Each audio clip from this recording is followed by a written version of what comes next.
Assalamualaikum warahmatullahi wabarakatuh. Selamat siang. Salam sejahtera untuk kita semua.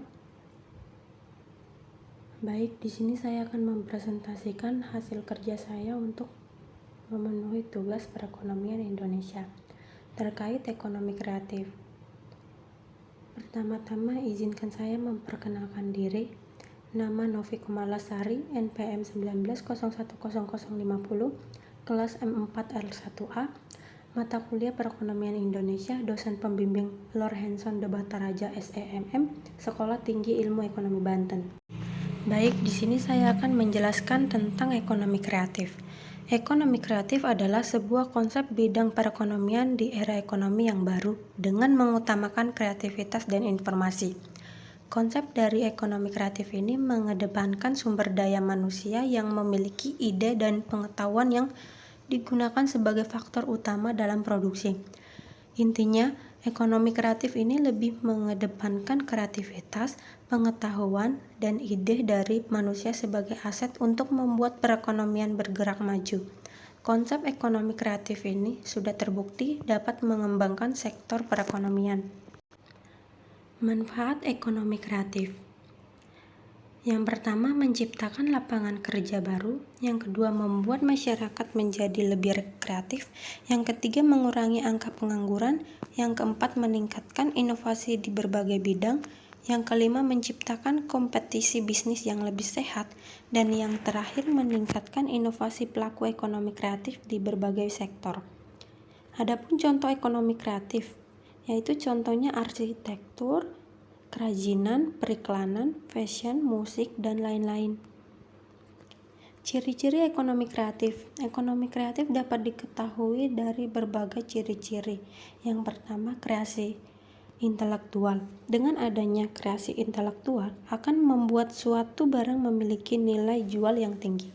Oleh karena itu, baik kreativitas maupun keahlian dan juga talenta ini sebisa mungkin perlu ditingkatkan.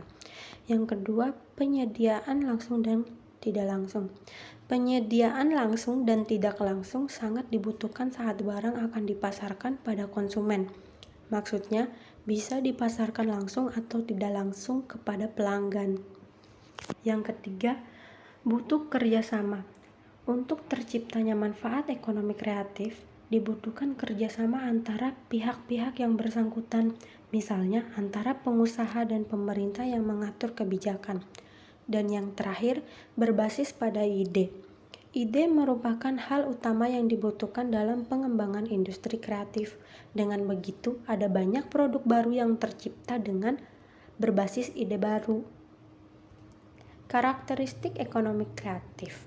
Ekonomi kreatif mempunyai karakteristik yaitu diperlukan kolaborasi antara berbagai aktor yang berperan dalam industri kreatif, yaitu cendekiawan atau kaum intelektual, dunia usaha, dan pemerintah yang merupakan prasyarat mendasar.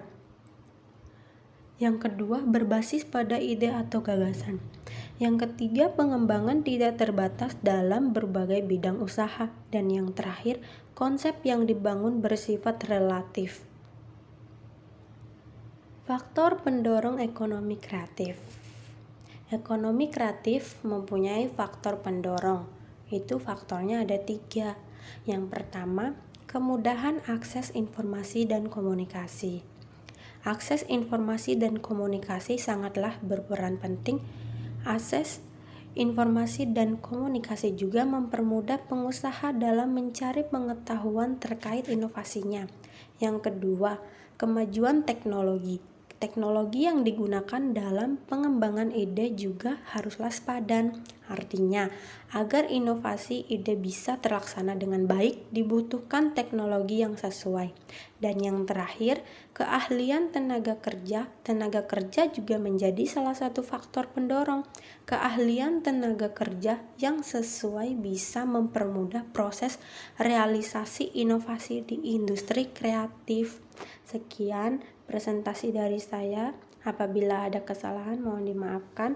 Wabillahi taufik wal hidayah. Wassalamualaikum warahmatullahi wabarakatuh.